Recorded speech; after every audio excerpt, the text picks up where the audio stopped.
Dito na kaya yun siya? Yung mag-uupa.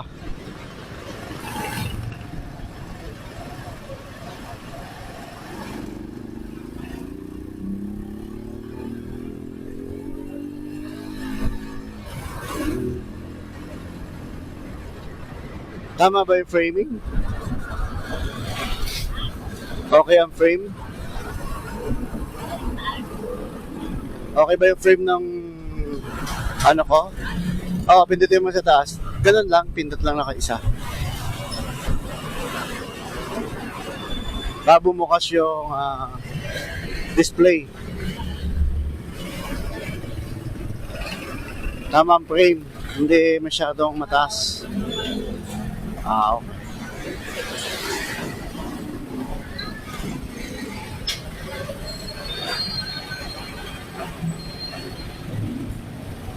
Sana wala.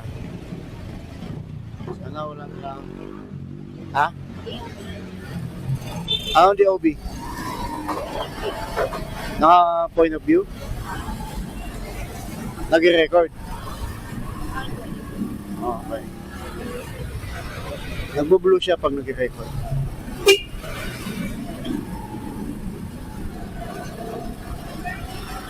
Ganyan mo lang kung... Okay.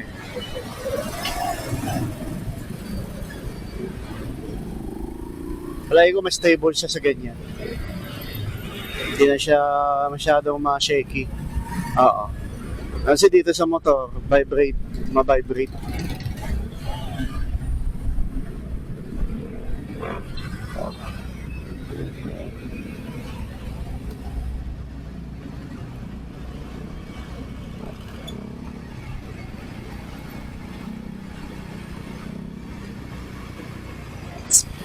At pala may isa pa akong camera dito sa harapan.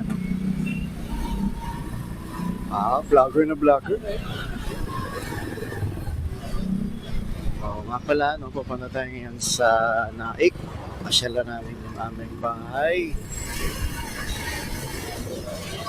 Kasi may uupa. Dagdag din sa monthly na binabayaran namin sa loan. Credit card. So, kwento ko nga pala sa inyo, no? Na-acquire namin yung housing loan through Pag-ibig. Salita ka naman, babe. Naririnig kita.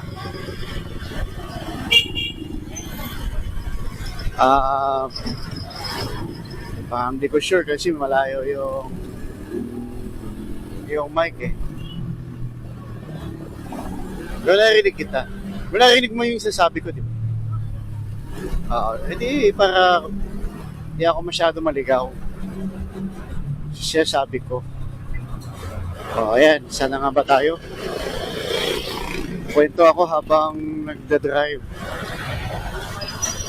Ayun, acquired sa Pag-ibig. In 30 years, di ba?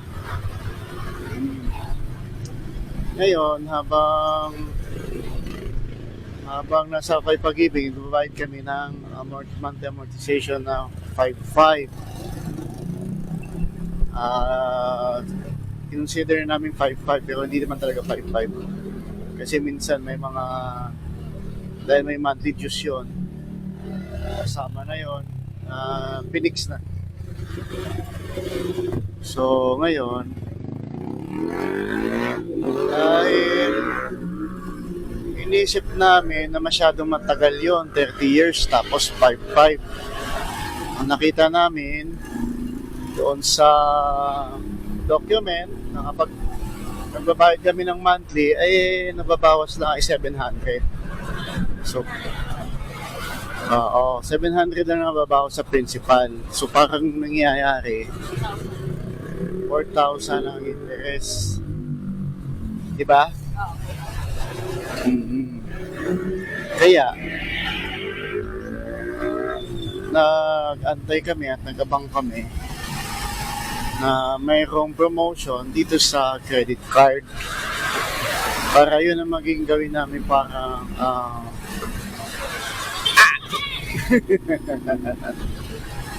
gawin namin para paraan yun, no? Way para makas na lang yun, para bumaba yung instead na 30 years ay magiging 3 years na lang. So, ang nangyari, umutang kami ng 900k, o to be exact na lang. Kasi kung yung property ay 890 something, mga ganun. Kaya umutang kami ng 900 para may allowance na 20,000. Ngayon, so may interest yung 900,000 na 0.42%. Inuha namin yung pinakamababang interest ng credit card. So, ayun. Na-cash out namin ngayon yung Pag-ibig loan. O di, ang intindihin na lang namin ngayon, payment sa credit card. Diba? Kaya, kagandahan rin sa credit card, wala siyang collateral. Hindi ka guys sa bangko, lakas yata. Hindi guys sa bangko, kailangan mo na mga collateral, mga property, collateral mo yon para ka makautang. Sa credit card, dahil may tiwala na yung bangko rin ng credit card, di ba, Beb? Bangko rin ng credit card. Bangko rin yan, di ba? Nila kinukuha. Sa bangko din yun, di ba? Oo. So, dahil yun nga, good standing ka sa credit card mo, tumataas ang iyong credit limit. At pag tumaas yung credit limit mo, yun, papasok ngayon yung pwede mo i-invest. So ngayon, yung 900,000 na inutang namin sa credit card, dinivide namin yun into 3 years. Kaya magiging 27,000 something.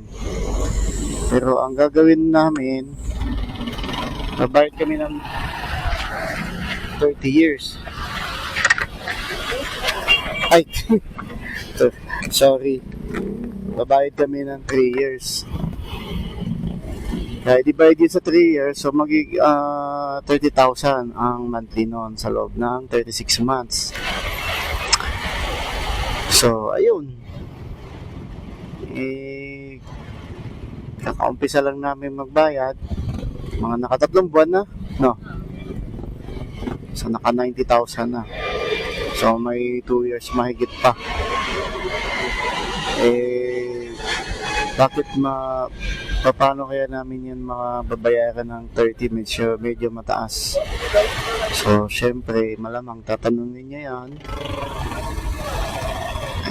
Syempre, tutulungan kami mag-asawa. Yung asawa ko, bayad siya 10, ako naman 10. Kasi mostly ako naman kasi ang nag-e-expense sa bahay. So, kahit di naman siya rin mag-work, pwede rin, may pang-alternative na pambayad.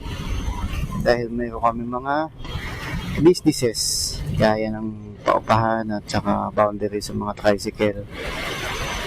Kaya, carry. So, yun. Na-acquire namin yung bahay at lupa ng walang puhunan. Puro utang nga lang. Yung nakapuhunan siguro dyan, strategy. Utak na lang ginamit. Kasi biruin mo, 30 years, tapos, pa ako nag-uupan ng 4,005.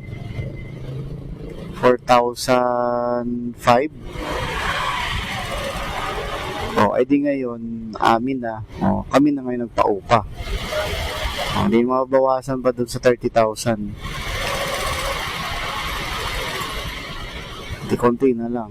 Pero naman talaga investment eh.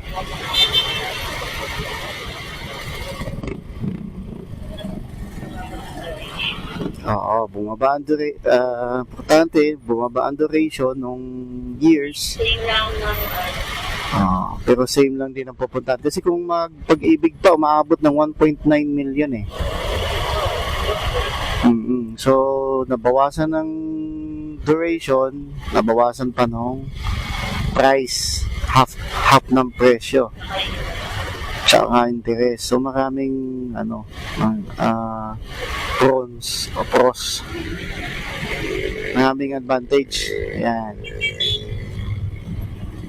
So, dito na tayo nga pala sa C5. Papunta kami ng Las Piñas. Alam nyo itong lugar na to.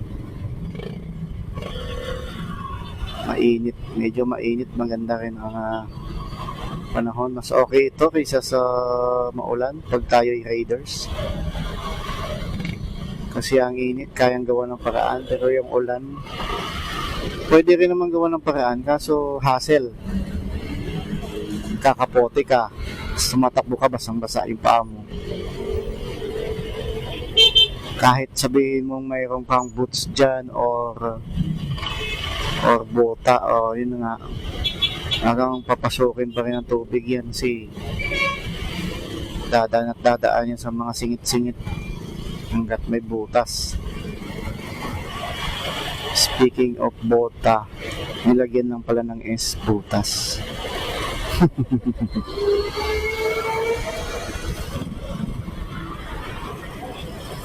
So, baka ang biyahe natin ngayon medyo matagal, no? Kasi Wednesday, maaaring maabutan na natin yung traffic. Pero dadaan tayo dito sa mga... Dadaan pa rin ba tayo sa long cut? O shortcut? Wala ba pasok ngayon? Kung wala, dito tayo sa shortcut. Malapit lang. Kasi nagka-traffic lang naman yun kung may school eh. So, ayan.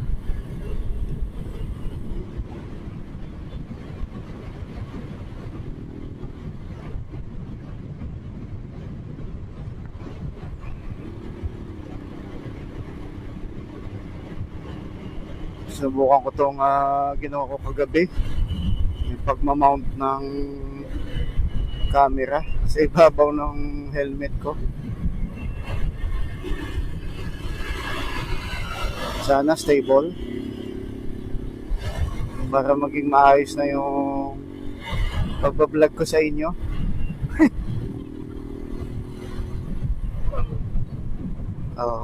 Kahit na 36 subscribers ko lang kayo, sana madagdagan, malay nyo.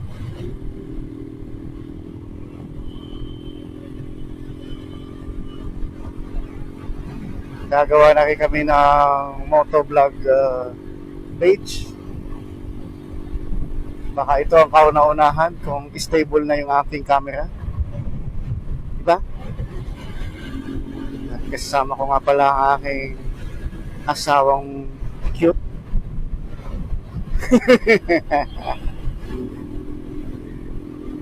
Cute kasi hindi katangkaran. Pero maganda.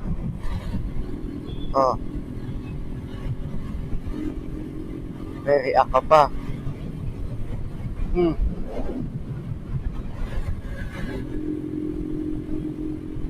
Medyo smooth lang ang ating takbuhan. Wala naman kasi tayo ngayong kalaban dito. Walang naghahamon ng retratan.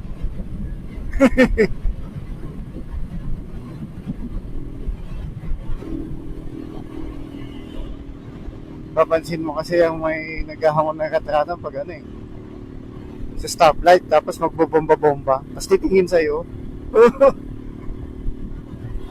Tapos titingin sa'yo, ang hahamunin pa yung alam nyo mahina. Alam nyo mabagal. Loko, no? Marami ako nakikitang ganyan.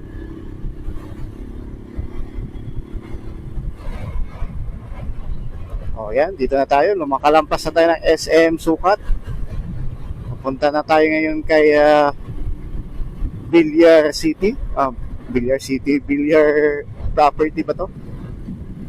Basta, nag-aari nila ni Manny Villar to. La Boss Villar. Oo.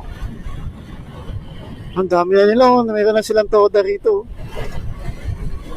Bro e-bike. Gagawin yan, tatawid lang yan sila doon. Dito pala, dito. Oh, kasi walang walang masakyan papunta rito sa SM. Diyan, malayong lalakarin nila kung nandun sila sa loob. Kaysa umikot sila papunta pa dun sa may Dunggalo, diyan nagsa-shortcut. Kaya nagkakaroon sila ng toda diyan ang mga e-bike.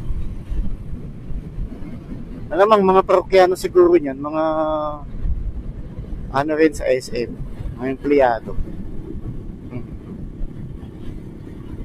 So ayan, dito na tayo sa ano ba tong kay Manny Villar? Ano ba tong nila? Negosyo dito. Yan, yung na yan. All the way. Basta yun, malapit na tayo. Nalampasan na. Tapos heading naman tayo ngayon doon sa kanilang Golden Heaven. Galing, no? May sarili na silang parang convenience store. Meron pa silang para sa mga yumao. Golden Heaven. Oh, yan, simbahan yan.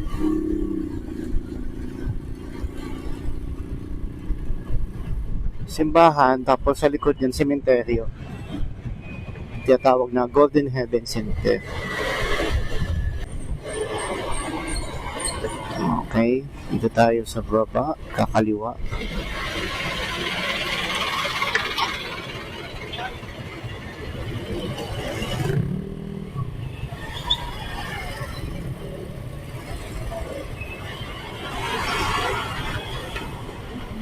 Kalat muna.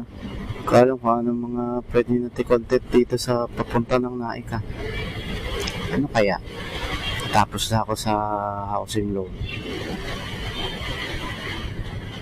Okay. Saka na natin pag-usapan yung NCAP. Pagdadaan naman tayo ng EDSA kasi mas maganda yung actual na nadadaanan kaysa sa pagkukwentuhan sa wala, kaysa sa hindi actual natin na daanan. Mas maganda yun para makikita natin, mabibigyan nila kung nasa yung mga camera, no?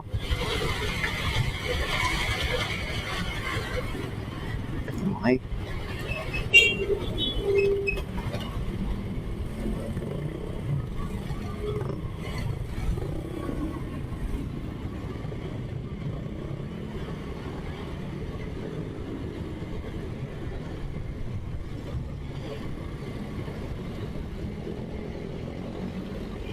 Ano na ba to? Las Piñas na? Di pa kasi ako masyado familiar. Kahit matagal ko na ito dinadaanan, parang wala lang sa akin kasi hindi ko naman to binakabisado mga daanan dito. Ay, yung lugar, pangalan ng lugar. Dinadaanan pero hindi binibigyan ng pansin. Pero ngayon, papansinin na natin to kasi nagbablog na tayo.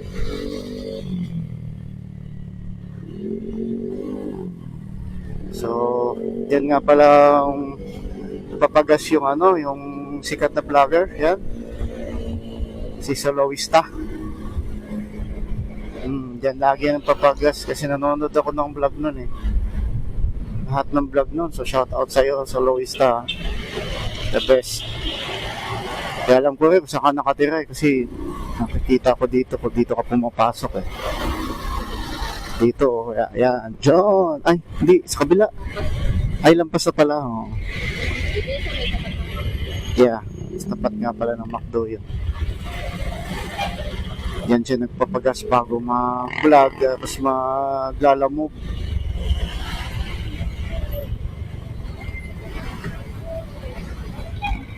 Okay. Dati wala pang daanan ang C5. Doon pa kami dumadaan doon sa may bamboo organ, gilid. Sa bamboo organ, sa may Donggalo. Bago ka makakating dito. Mas malayo. Nung time na yon, mga 1990. Ako mga 2000 siguro. Kamakailan lang naman. Wala pa C5. Kailan lang naman na yung C5. Year 2000 siguro. Year 2005, ginagawa na yun. Pero di pa siya accessible. Ano yun? Tandang-tanda ko yun kasi nung 2000, year 2000, na karnap yung motor ko dyan mismo sa C5. Kaya alam ko yun.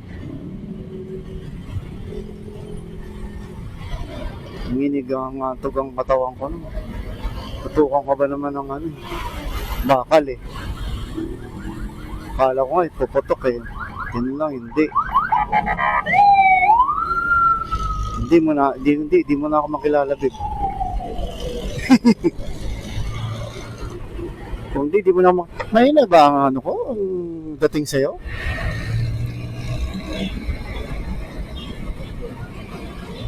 Crispy?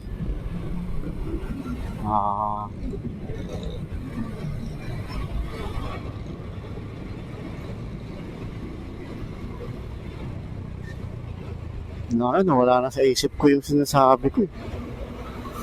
Kasi kung yung pagkarnap ng motor ko eh,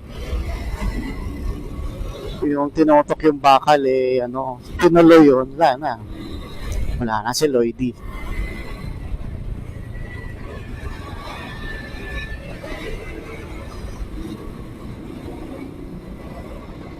May ganun talaga, mga hindi malaban ng patas. Pero okay lang. Pabili pa naman ako ng bago ulit. Ito, RKS.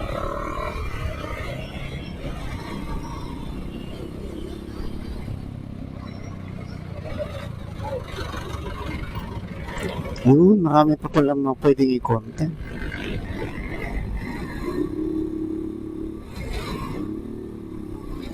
Ayan. Ito na tayo ngayon sa shortcutan.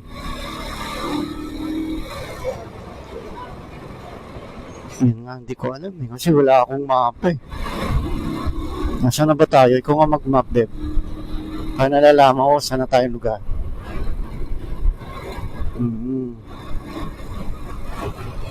Ikaw kaya mag-map. Tapos sabihin mo lang sa akin. Tapos para na isasama natin sa vlog. Magigising lang na. Kagigising, hikab ka na. Tayo dyan. Biruin mo, ang dulo nito, doon tayo naliko, oh. Doon tayo naliko sa dulo na yun. Kailangan pa natin umikot dito. Dito, ikot doon. Tapos doon din ang tumbok natin. Doon tayo mag-u-turn eh. Hindi na lang diniretso, no? Yabi. Ewan ko, nangyari. Pwede naman sumortcut doon. Hindi naman masyadong traffic dito. Panahon noon, mga traffic to dahil ang daan talaga ay isang daanan lang. Ngayon, wala nang traffic. So, baka pwede na nila yung buksan, pa-left turn. Tignan mo ang gagawin natin dito. Pagdating natin dyan, gaganon tayo. Which is kitang-kita na natin doon.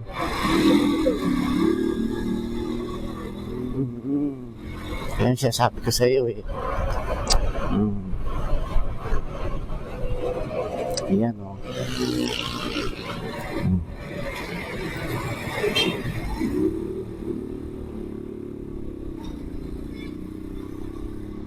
O, diba? Nakita mo ang flyover na yan. Doon, pagliko natin, nakita. Diyan din yung, di na lang sila gumawa dyan ng pakaliwa. Oh. Kailangan pa natin pumunta rito, umikot. Sa bagay, wala kasing open doon.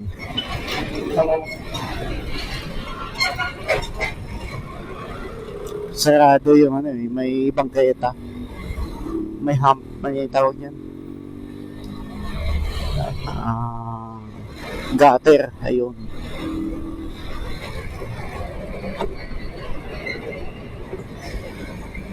Sana successful yung video na to, no? Para mailagay ko sa bagong page natin ng motovlog.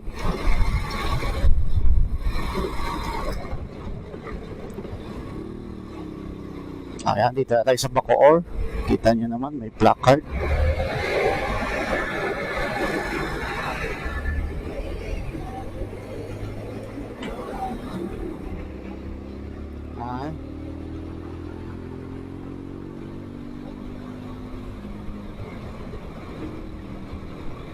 Dati, itong Bacoor na to, dati way back tayo. Ang mga makikita mo sa gilid-gilid, ano yan, makabintahan ng mga owner type jeep. Yeah, lahat ng klase ng owner type jeep nandyan sa gilid. Jeep na for sale. Galing nga eh. Oo, lahat ng klase. May stainless, may galvanized.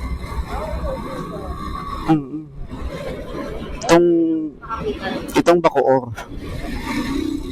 Hanggang dun sa Imos. Parang wala na yata akong nakikita ngayon. Parang iba na.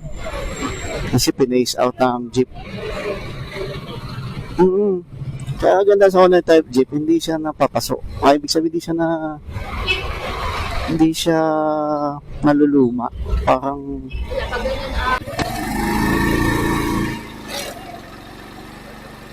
kaya pag lampas ng tulay, isa at pangalawa, no?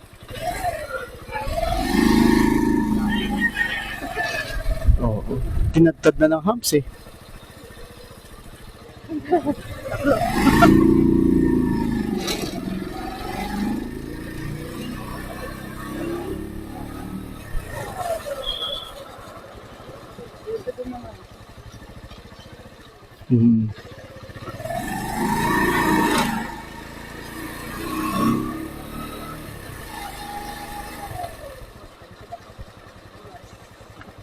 Ako, parang nakanam ko yung kanina. Kanina lang, di ba? Ang basa, tas sa dulas. Ako, naalis na ano na nga nila, naayos na.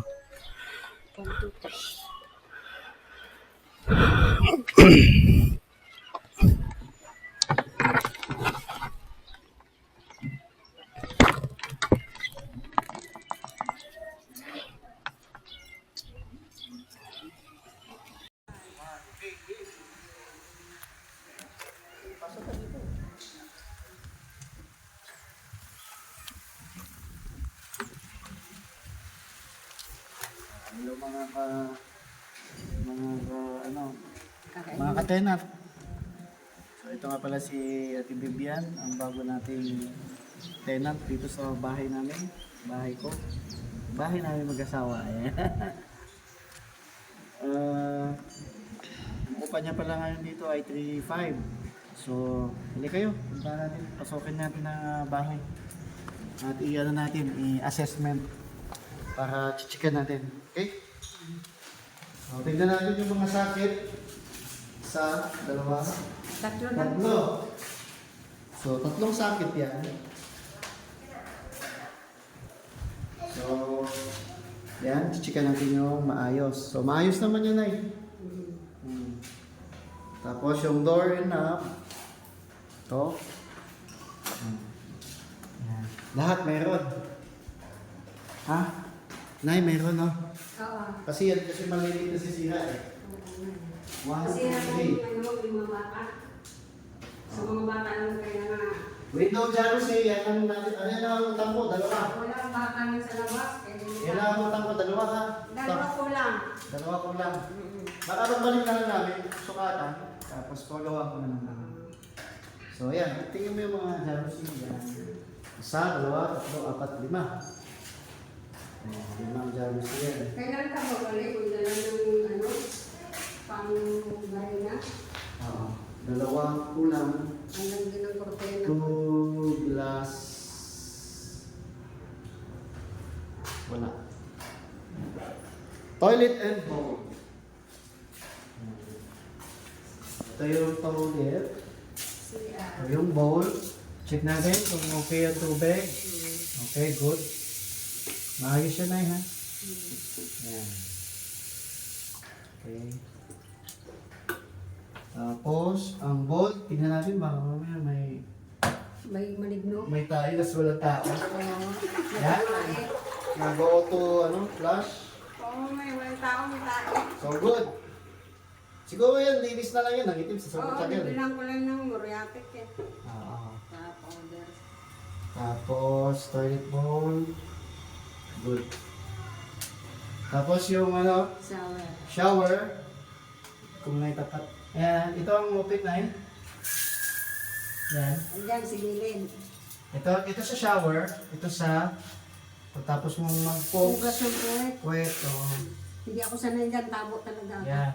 Tapos kung meron kang Balde. etc. pwede ito.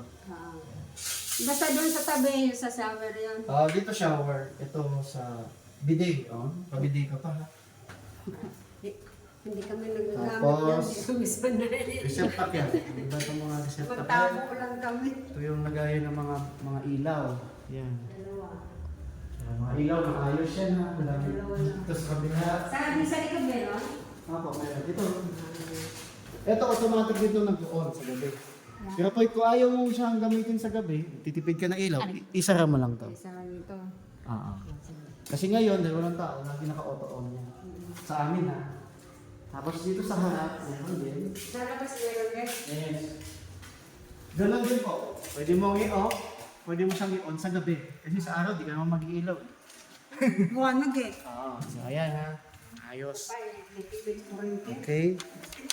Sisilingan ng ilaw. Gusto ko madilim na. Faucet and strainer. So ito yung mga strainer na drainage. Gutom ka na sa litla. Yung faucet sa lababo, na-check na natin. So ito na yung sa... Pwede putik. Putik no? Putik ah. Teka lang. Pwede ba yung kabitan ng hose doon? Oh, Nay. Kaya tatanggalin mo lang to. Iyan na.